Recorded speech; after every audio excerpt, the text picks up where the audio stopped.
Go slowly, and I'm still a virgin. What the millionaire did next, she would never forget. The bus swayed gently along the interstate, raindrops tapping softly against the window as Lena Morales clutched her canvas bag tightly to her chest. Her wide, anxious eyes gazed out at the fading landscape where the dry plains of New Mexico slowly gave way to the first rising buildings of downtown Chicago. Lena was 23. She had never left Santa Fe, the place where she was born, raised, and had spent her whole life with her parents in a small wooden house on the town's edge. Now, for the first time ever, she was alone, stepping into an entirely new life, armed with a dream and a full scholarship at the Chicago School of Design and Architecture. "Lena, be brave," her mother had said that morning, gripping her daughter's trembling hands. "The best things in life are never easy, but if you hold on, you'll reach them." Her father, Ernesto, a quiet man with calloused hands from a lifetime of repairs, had simply pulled her into a long hug. He didn't say much, but his eyes were red. Lena had rested her head on his shoulder and whispered, "I won't let you down." That dream had started with a letter, an acceptance into a top school with full tuition covered. Lena had read it over and over, unable to believe it was real, as if fate was playing some cruel joke on her. Her phone buzzed inside her jacket, a message from Ava, her older cousin she hadn't seen since middle school. "I'm at the station waiting. Don't stress. Chicago isn't as scary as they say." Lena smiled, her first smile in hours. Ava had been just like her once, full of dreams. She had moved to Chicago at 18 to become a hairstylist. Now she lived in a small studio apartment in Pilsen and didn't hesitate to offer Lena a place to stay. When the bus finally pulled into the Greyhound station, Lena inhaled deeply before stepping out. The smells of fuel, voices yelling, the screech of rolling luggage, all of it hit her at once. It was loud, alive, and overwhelming. "Lena!" A voice rang out, and there was Ava, waving wildly from across the crowd. Lena rushed into her arms and was immediately enveloped in a tight embrace. "Look at you, all grown up, and gorgeous too. Come on, let's grab your things. I've got a million things to tell you about this city." Ava grinned, grabbing Lena's suitcase. As they drove through the buzzing streets, Ava chattered nonstop about cafes, neighborhoods, and job opportunities. But Lena's mind wandered. She kept thinking about Monday morning, the first day at her dream school, in a city she barely knew. The next morning, Lena woke up on the inflatable mattress in Ava's tiny studio apartment. The first rays of daylight slipped through the small window and splashed across the chipped paint of the wall. Outside, car horns and street chatter replaced the familiar silence of her hometown. She sat up, running her fingers through her tangled curls, heart racing with a strange mix of nerves and excitement. Today was her first day at the Chicago School of Design and Architecture, a place she had only ever dreamed about. Ava had already left for work, but left a note on the table. "You've got this, Lena. Don't let anyone make you doubt what you're worth." She put on her old jeans, a plain white button-up, and the jacket her mother insisted she bring. In the mirror, she didn't look remarkable, but there was something different in her eyes, a quiet determination. She whispered to herself, "I belong here." The morning train ride was pure chaos. Crowds pushing in, loud brakes screeching, the air thick with urgency. Lena clung to the map she had memorized all week, following every stop carefully until she finally reached her destination. The campus was like something out of a film: ivy-covered brick buildings, cobblestone walkways, students carrying sketch pads, tablets, coffee cups. Lena clutched her backpack tightly and pulled out her note. "Intro to Design, Room 214, Building B." After asking for directions 3 times and circling the courtyard twice, she found it. She chose a seat in the middle, not too front, not too back. As she opened her notebook, a soft voice beside her said, "First day?" Lena turned. A girl with a high ponytail and warm smile sat beside her. Was it that obvious? Lena chuckled nervously. "Don't worry, we've all been there. I'm Jordan, 3rd year, photography." They chatted easily until the professor walked in. Jordan had a calming energy, and Lena felt herself relaxing. After class, Jordan invited her to grab coffee nearby. "There's a place just around the corner. It's cheap, warm, and keeps students like us alive." Indigo Bean Cafe sat on the corner with wide glass windows, wooden tables, and soft amber lights. Lena took a seat by the window, finally feeling a moment of peace. As they talked about the lecture, the door opened and movement near the entrance caught Lena's eye. A tall man stepped inside. His tailored gray suit fit perfectly, brown hair combed with care, and he walked with a quiet confidence that seemed to slow down the whole room. Then his eyes scanned the cafe and locked onto hers. Lena felt her breath hitch. That gaze, deep, curious, focused, as if he was trying to decode her from across the room. "Earth to Lena," Jordan laughed, following her line of sight. "Oh, okay, that's Ethan Sinclair." "Ethan, who?" "Son of the chairman of Sinclair Developments, big-time urban planning firm. Gorgeous, rich, single, and way out of our league," Jordan whispered. "And I think he's walking this way." Before Lena could say anything, Ethan had stopped beside their table. "Sorry to interrupt," he said, voice low and smooth. "But I couldn't help noticing, you're new here, aren't you?" Lena blinked, looking up at the man now standing in front of her. He didn't look like anyone she had ever met back in Santa Fe, not just because of the suit or his polished demeanor, but because of his eyes. Gentle, yet razor-sharp, as if he could see straight through her with a single glance. "Yes, I'm new," she replied, slightly flustered, her voice quieter than she intended in the stillness of the cafe. Ethan nodded, a small smile playing at the corners of his lips. "Welcome to Chicago, and welcome to Indigo Bean. I'm Ethan." "Lena," she said quickly, then added, "Lena Morales." "Pleasure to meet you, Lena Morales," he said, pronouncing her name with intention, like it mattered. His voice was warm, low, and steady. There was a calmness in it that made her feel strangely safe. "Do you come here often?" she asked, not quite sure why she said it. She'd never struck up conversations with strangers, especially not men. But something about this moment made her want to hold on to it just a little longer. Ethan smiled. "Almost every day. My office is just around the corner. This is where I hide from meetings." Jordan, who had been silently observing, raised her eyebrows at Lena in silent amusement. "We're just grabbing coffee after our first class. Lena just arrived in the city yesterday." "Impressive," Ethan said, turning to Lena. "That must be quite the change." "A shock, really," Lena admitted, "but it's also a dream I never thought I'd be brave enough to chase." His eyes softened. Those are always the dreams most worth chasing. That moment, short and simple, shifted something inside her. Lena felt seen, truly seen, not as the small-town girl in a big city, but as someone who mattered, someone with potential and a story worth hearing. "So, do you two know each other?" Jordan asked, half teasing. "No," Ethan said, eyes still on Lena. "But I hope to change that." Lena flushed, her heart skipping wildly. She'd never had anyone look at her like that. Never had someone notice her in this way. Ethan politely excused himself, walked to the counter, and ordered an espresso.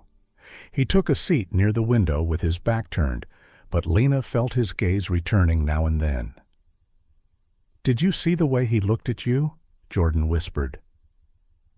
"I did," Lena murmured, her voice barely above a breath. "And I don't know why, but it made my heart feel like it might burst." Jordan giggled. "Welcome to Chicago, where everything can begin with just one look." The next few days passed like a blur, hazy, heavy, and strange. Lena threw herself into schoolwork, trying to keep up with lectures, design assignments, and the unfamiliar rhythm of her new life. But no matter how hard she tried to focus, her thoughts kept returning to the man at Indigo Bean. His gaze, his voice, the way he said her name like it meant something. Every afternoon, Jordan dragged her back to the cafe, calling it their new daily ritual. To decompress, and who knows, maybe Mystery Man shows up again, Jordan teased. Lena smiled politely, but every time the bell above the cafe door jingled, her heart jumped. 3 days passed. No Ethan. A quiet disappointment settled in, not loud enough to name, but deep enough to feel. Then came Thursday, a quiet, rain-soaked afternoon. Rain poured over Chicago like the sky itself was grieving. Lena stood beneath the awning at the train stop, trying to shield her technical drawing folder with her coat, when a familiar voice called out behind her, "Lena?" She turned, and her heart nearly stopped. It was him. Ethan, in a white rolled-sleeve shirt and dark jeans, slightly damp from the rain, stood there like something out of a dream. He smiled, slightly breathless. "Funny running into you here, waiting for the train?" "Yeah, I just finished a drafting class," she said, her voice small, eyes unsure. "You look a little down. Everything okay?" The question caught her off guard. She hadn't expected him to remember her, much less notice something in her expression. "It's just a long day. So many new things. Sometimes I feel a bit lost." He studied her for a moment, then gestured down the street. "My car's parked right over there. Want a ride? Promise I'm not a kidnapper." Lena laughed softly but hesitated. She had never gotten in a car with a stranger, and he, despite his kindness, was still a stranger. Sensing her hesitation, Ethan added, "I don't really have plans today. Honestly, a good conversation would make this rainy day a lot better. Just a moment. That's all it took." Lena nodded. "Okay, but I live kind of far." "Doesn't matter," he replied quickly, saying her name again in that way that made her chest flutter. "Lena Morales." Ethan's car was a sleek black sedan, beige leather interior, with soft jazz humming through hidden speakers. On the drive, they talked about everything and nothing, the weather, traffic, the smell of fresh bread from the corner bakery, how college students never seem to sleep enough. When she mentioned being from Santa Fe, Ethan smiled. "I've passed through. It feels honest." "You grew up here?" she asked. "Yeah, born and raised in Chicago. But sometimes I still feel like a stranger here."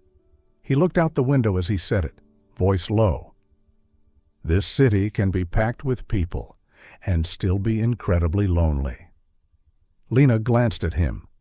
For the first time, she saw a crack in the polished exterior, a quiet sadness, an emptiness she knew too well. When they pulled up to the modest building she shared with Ava, Ethan turned to her. "Lena, can I ask you something?" "Sure." "Do you have a boyfriend?" She froze. "No, never." He smiled, and this time it was different, slower, deeper. "Good," he said, "because I'd really like to take you to dinner tomorrow night, if you'd like that." Lena's heart pounded so hard she was sure he could hear it. "A dinner? A real date with Ethan Sinclair?" she stammered. I don't know." "I'm not pressuring you," he said gently. "I just want to get to know you. In a simple way. No pressure at all. Just two people talking and having a good time." His sincere words and kind eyes melted away all her worries. She gave a small nod. "Okay, I accept." A smile spread across Ethan's face like sunshine after the rain.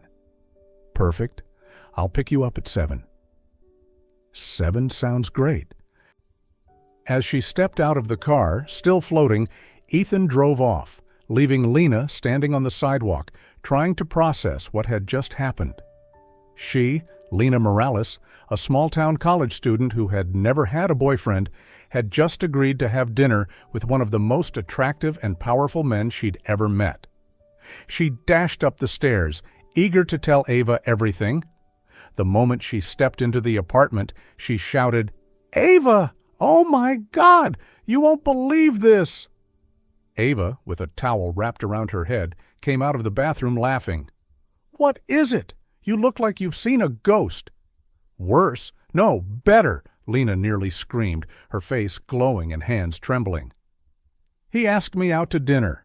Ethan. His name is Ethan Sinclair. Sinclair as in the Sinclair Corporation." Ava whistled. "Girl, you just hooked a whale." "Ava," Lena blushed, "it's not about the money. It's just, I've never dated anyone. I don't even know what to wear, what to say." "Okay, breathe. First of all, when's the date?" "Tomorrow, 7 p.m. "Perfect. Still time. Step 2, do you have anything to wear?" Lena glanced at their tiny shared closet, filled with simple student clothes. "Nothing," she sighed. "Nothing that fits a date with someone like him." "No problem. We'll hit them all in the morning. I know a few places with great stuff for cheap." "But I don't have any money?" "Who said anything about expensive? Sometimes the prettiest clothes are hiding in the humblest shops." Ava winked and whispered, "I've got a few pieces you could totally wear too." That entire night, the two sisters couldn't stop talking. Ava shared stories about her past relationships, gave Lena advice on how to behave at a fancy restaurant, and most importantly, did her best to ease her little sister's nerves. "The most important thing," Ava said, "is to just be yourself. If he asked you out, it means he likes you for who you already are. Don't try to be someone else." "But what if I mess up? What if I use the wrong fork? What if I say something stupid?" "Lena, come on. You're smart, kind, and have a heart of gold. Any man would be lucky to have you by his side." The next morning, they woke up early to go shopping. Ava took Lena to parts of the city she had never been to before. Here, Ava stopped in front of a small boutique in Bom Retiro. "The owner's a friend of mine. Beautiful clothes, great prices." Inside, Lena tried on outfit after outfit. Some were too flashy, others too stiff. Finally, Ava brought over a navy blue dress, simple yet elegant, and it fit her perfectly. "This is the one," Ava said firmly. Lena looked at herself in the mirror and barely recognized the girl staring back. The dress hugged her waist, fell just to the right length, and the deep blue made her brown eyes shine. "Perfect," the shop owner exclaimed. "It's like it was made just for you." The price was nearly more than Lena could afford, but she decided this was a big moment. Her very first date. She deserved to feel beautiful. Back at the apartment, Ava took charge of hair and makeup. "Nothing too heavy," she whispered, dabbing a soft pink lipstick on Lena's lips. "You're already beautiful. Just a little touch-up." When it was done, Lena could hardly recognize herself. The dress framed her figure with quiet grace. Her hair fell in soft waves, and the subtle makeup made her features glow. "Oh my God," Ava whispered. "You look stunning. That guy is going to lose his mind." At 6:30 p.m., the intercom buzzed. Lena opened it and froze. Ethan stood there in a white dress shirt, black slacks, and a charcoal overcoat. No tie, just that warm smile. "You look beautiful," he said softly, as if every word carried meaning. "Ready?" The restaurant he chose sat hidden on a narrow old-town street, a restored townhouse turned cozy dining room, lit by candles and filled with soft jazz. Not flashy, but full of character. "I wanted a place where we could talk," Ethan said as they were seated by the window, away from prying eyes. Lena tried to stay calm, but her hands under the table twisted the cloth napkin tight. Everything was too new, too unreal. "Nervous?" Ethan asked, eyes gentle. "A little." "Me too." She laughed. And just like that, the tension lifted. They ordered mushroom risotto and pan-seared salmon. While waiting, they talked. Lena spoke of her parents, of studying by a flickering lamp, of how she'd rearrange her room at 12 just to make it breathe better. "And that's when you knew you wanted to design spaces?" "Not exactly. I just wanted to create places where people could feel like themselves." Ethan paused. "I like that. Sounds like you're building homes for the soul." She looked at him, stunned by how he understood the unsaid. He shared his childhood, business dinners disguised as meals, a house where feelings were an afterthought. "When I was a kid, I wanted to play the saxophone," he chuckled. "But empires don't get built on jazz." She asked quietly, "Are you happy with what you do?" He thought, then shook his head. "I've mastered the role, but sometimes I'm not sure who I am when I leave the office." By the time dessert arrived, a dark chocolate mousse with berry compote, they had lost track of time. The date didn't feel like a date anymore. It felt like the return of something long lost. At her doorstep, Ethan didn't rush, didn't push. He simply held her hand and said, "Lena, I want to see you again." "I'd like that too," she replied, surprised by her own boldness. He leaned in. For a moment, she thought he was going to kiss her on the lips. Her body tensed, her hands went cold. But instead, he placed a gentle kiss on her forehead, a kiss so tender it made her feel like a treasure in his hands. "Good night, Princess," he whispered. As Lena stepped inside the apartment, his cologne still lingered on her skin. Ava was already waiting in the living room, her eyes sparkling. "So, how did it go?" Lena collapsed onto the couch, glowing. "Ava, I think I'm falling in love." The days following the date felt like a dream to Lena. Every morning, Ethan sent her a good morning message, and every night he texted, "Sleep well." He asked about her classes, if she had eaten, if she was tired. It was the kind of care Lena had never experienced before. She found herself smiling every time she looked at her phone.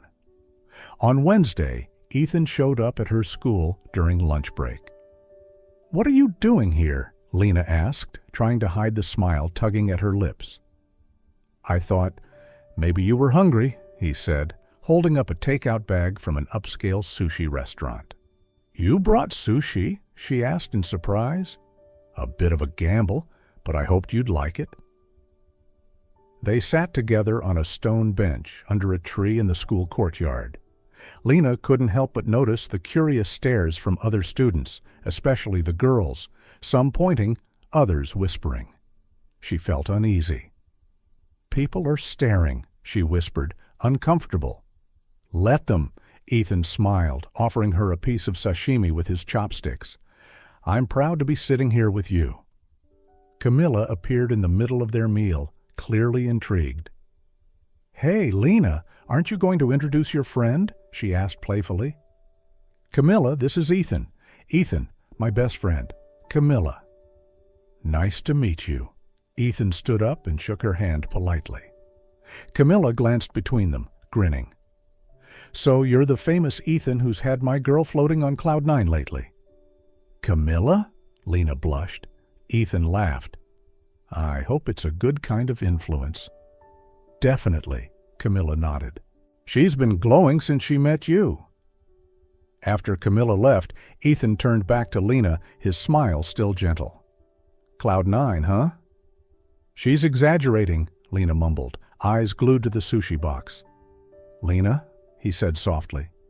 She looked up. "I'm on cloud 9, too. Because of you?" Her heart pounded just like it had the first day they met. On Friday, Ethan invited her to his apartment for a quiet weekend dinner. "It's nothing fancy," he said. "I'll cook, we'll watch a movie, talk. I just want to spend more time with you." Lena knew saying yes meant taking a step forward in their relationship. She had never spent the night at a man's place. But the thought of being close to Ethan, of getting to know his private world, was too tempting to resist. "Okay," she said, and when she saw the smile spread across his face, she knew she'd made the right choice. Ethan's apartment was beyond anything she'd imagined. Located in one of the most luxurious areas of Magnificent Mile, it took up an entire floor of a sleek high-rise. Floor-to-ceiling windows offered a view of the glittering city below.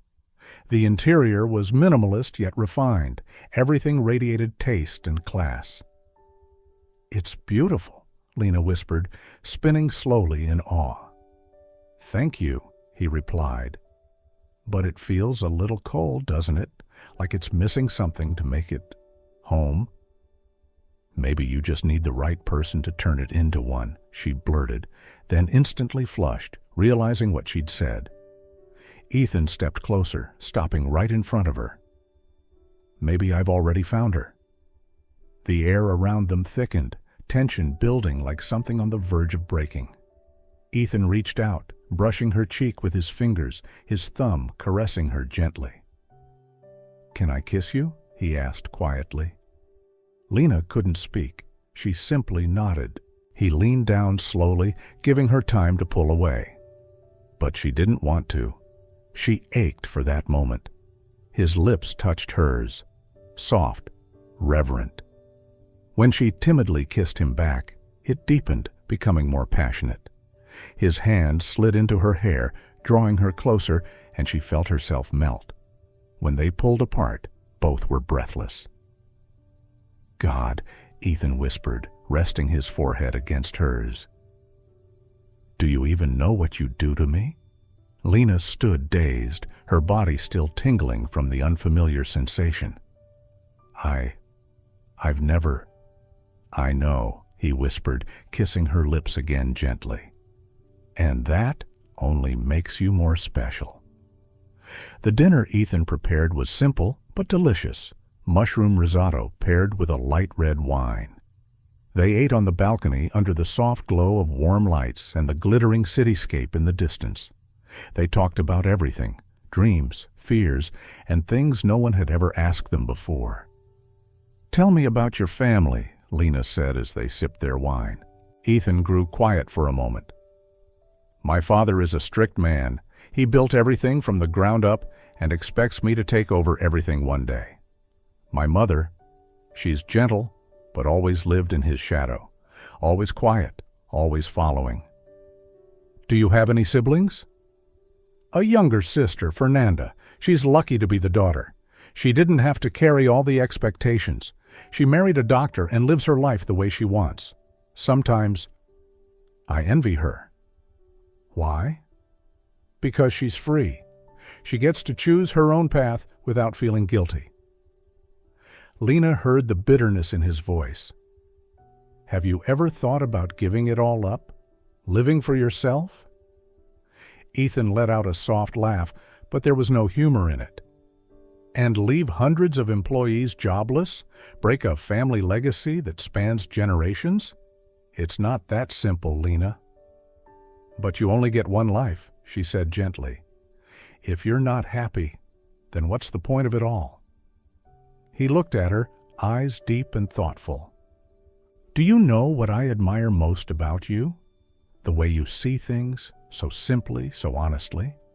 You're not tied down by power or ambition." "Maybe because I have nothing to lose," she said with a sad smile. "The only direction I can go is up." After dinner, they sat on the couch to watch a movie. Lena was nervous, hyper-aware of his every move. When Ethan wrapped his arm around her and pulled her closer, she let herself rest against his chest. "You okay?" he asked, his voice husky. "I'm perfect," she whispered, breathing in the soft scent of his shirt. Midway through the film, Ethan began stroking her hair unconsciously, a motion that made her both sleepy and breathless all at once. When she looked up at him, he was already watching her. "What are you thinking about?" she asked softly. "That you're beautiful," he said. "That I haven't been able to stop thinking about you since the first time we met." Her heart felt like it might explode. "Ethan, I know, we come from such different worlds. "I know," he said, touching her cheek, "but I can't and don't want to stay away from you." "I don't want to stay away either." The kiss that followed was deeper. His hand slid around her back, then up into her hair, while she clung to his shirt as if afraid of being swept away. When his lips left hers and moved to her neck, then her collarbone, Lena felt a wave of heat spread through her body. Strange, intense, mesmerizing. Ethan stopped suddenly. His breathing was heavy, his eyes locked on hers. "Do you want me to stop?" She knew she probably should nod. Things were moving too fast, but when she looked into his eyes, all she saw was care and respect. No pressure, no demands, just love.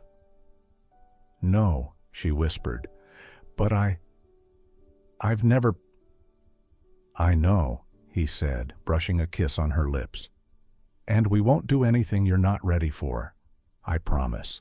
Or they stayed like that, kissing gently, exploring each other's emotions and presence through layers of clothing.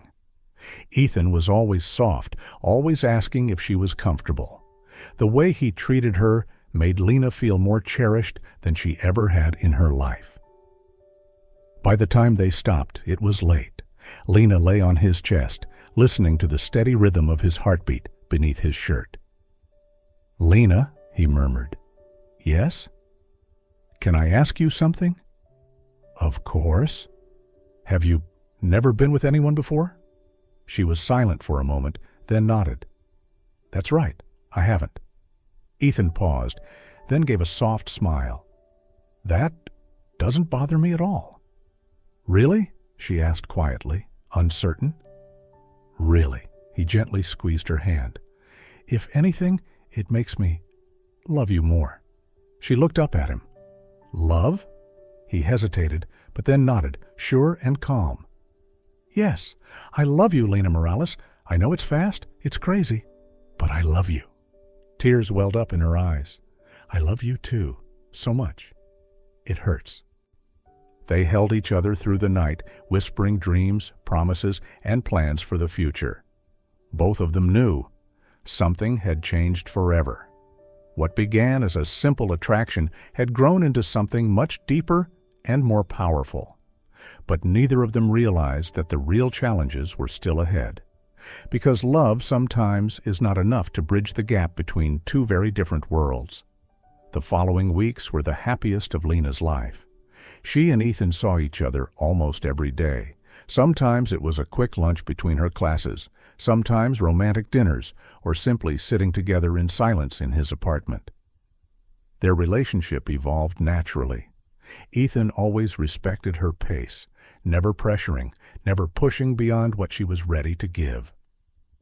His love was patient, gentle, steady. One Thursday afternoon, just as Lena stepped out of her architecture design class, her phone rang. It was Ethan. But his voice didn't sound like it usually did. He sounded tense, anxious.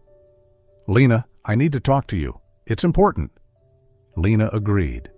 An hour later, she was sitting in his car, soft leather beneath her, light rain pattering outside. "What's going on?" she asked, eyes searching his face. Ethan gripped the steering wheel for a long second before speaking. "My father found out about us." Lena's heart dropped. Did you tell him?" "No. Someone from the company saw us together last week, and he's not thrilled." She said nothing. She had feared this. The gap between them wasn't just circumstance. It was worlds. Ethan was born into power, a family where every connection was weighed like a business deal. She was just a girl from nowhere. No name, no legacy. "He wants to meet you," Ethan continued. "Tomorrow night, at the house." Lena turned to him. "Are you sure?" "There's no choice. Trust me, Lena. You don't have to prove anything. Just be yourself." She nodded, though her heart was trembling. She wasn't afraid of being judged. She was afraid of being the reason Ethan would have to choose between love and family. When he dropped her off, Lena placed her hand over his. No matter what happens, thank you for choosing me. Ethan squeezed her hand gently, and for the first time, he didn't smile when he said goodbye. The next evening, Lena stood in front of a white mansion tucked away in one of Chicago's quiet northern neighborhoods. The house looked like it belonged in an architecture magazine, pristine, symmetrical, and distant, exactly how she felt as she climbed the steps. She wore a modest dark dress Ava had helped her pick out. Her hair was pulled into a neat low bun. Her heart, though hidden beneath her coat, pounded like a drum inside her chest. The door opened. A graceful woman greeted her with a polite smile. Ethan's mother. "You must be Lena. It's lovely to meet you," she said, guiding her inside to the sitting room where a silver-haired man waited, face carved in stone. "Lena, this is my father, Harold Sinclair," Ethan said, voice low. "Nice to meet you, sir," Lena said, extending her hand. Harold shook it with a gaze that felt like frost. "Please, sit." What followed wasn't a conversation. It was an interrogation. Harold asked about her family, her reasons for coming to Chicago, her plans after graduation. Lena answered steadily, though her hands trembled slightly beneath the table. "Interior design?" He raised an eyebrow. Not a very promising field for someone without financial backing. "That's why I have a scholarship," Lena replied, meeting his eyes. He said nothing, just looked from her to Ethan, then back again. "I'm not against my son dating outside his circle, but I fear the difference between you two will eventually destroy his future." The air in the room thickened. Lena knew if she stayed silent, she'd lose something inside herself. "I love Ethan," she said calmly. "Not for his name or his money. If that's a crime, I'll take the blame." Harold stood and turned to his son. "You have two choices, your family or this girl." Ethan froze. "You can't be serious." "I'm very serious." Lena rose slowly. "That's enough." She turned to Ethan, eyes glassy. "I don't want to be the reason you sacrifice your life. If loving me means losing everything, then I don't deserve you." And before anyone could stop her, she turned and walked away, leaving behind a silent room, an angry father, and a heart breaking in real time. 2 days passed. No word from Ethan, no texts, no calls. Ava said maybe he needed time. Jordan brought chocolate and sad movies to distract her. Nothing worked. Then Friday night came. The doorbell rang. When Lena opened it, she found a woman standing there, Ethan's mother, dressed in a gray coat, looking tired but kind. "Can I speak with you for a moment?" she asked. In her hand was a thin envelope. Mrs. Sinclair entered the small apartment quietly, her expression thoughtful. Lena invited her in, her hands trembling as she stared at the thin envelope in her hand. "I'm not here to change your mind," the woman said softly. "But if you love Ethan, you deserve to know this." She handed Lena the envelope, then turned to Ava. "She should read this alone." Lena sat down and unfolded the letter. The handwriting was unmistakable. Ethan's. "Lena, if you're reading this, it means I couldn't say these words aloud. I've been silent, not because I don't love you, but because I knew if I started speaking, I wouldn't stop. My father said that if I continued this relationship, I would lose everything, my place in the company, my name, the future others planned for me. And you know what? I agreed, because without you, none of it is worth keeping. For the first time in my life, I know who I am. Not Harold Sinclair's son, not the heir. Just a man standing before you, terrified because he's found the one thing that truly matters. I love you, Lena. No conditions, no reasons. And if you're still out there, I'll be waiting. In the rain, outside your campus gate. Saturday, 6 p.m. Ethan, Tears spilled down Lena's cheeks as she folded the letter. Ava stepped into the room, saw her face, and smiled gently. "Go," she whispered. "Don't let love wait too long." At 5:50 p.m., Lena ran through the streets, her dress catching in the wind, eyes scanning desperately. At 6 p.m. sharp, light rain fell, and there he was. No umbrella, no coat, just standing there, quietly, like the final note of a song waiting to be heard. Lena ran into his arms. Ethan pulled her close like the world might collapse, but she'd still be the one thing he'd never let go. "You're such a fool," she whispered. He blinked. "What? You gave everything up for me?" She looked at him, anger in her voice but tears in her eyes. "Your family, the company, a life people dream about, for a girl who doesn't even know how to use a fork properly?" "Because none of that means anything without you," he said simply. "I love you, Ethan," she whispered, her fingers brushing gently along his cheek. "So much it hurts." "And what if things don't turn out the way we hope?" she continued. "What if we can't overcome our differences?" Ethan cupped her face, pressing his forehead against hers. "Then we'll try again and again until we make it. Because this love is worth it." "Go slow with me, okay?" she whispered, repeating the words he once wrote in his letter. "I'm still learning how to believe I deserve to be loved." "So am I," he smiled. "I'm still learning that love matters more than anything." And when their lips met, it was as if every wound had found its healing. No more different worlds, no more resistance, no more distance. Just two hearts, finally finding home in each other. 2 years later, a bright studio on the 3rd floor in Bucktown, sunlight pouring through wide windows. Lena, now a recognized interior designer, was finishing a mood board for their latest project, a community space for the homeless. Ethan, no longer a corporate heir, but founder of his own sustainable design firm, walked in with 2 coffee cups.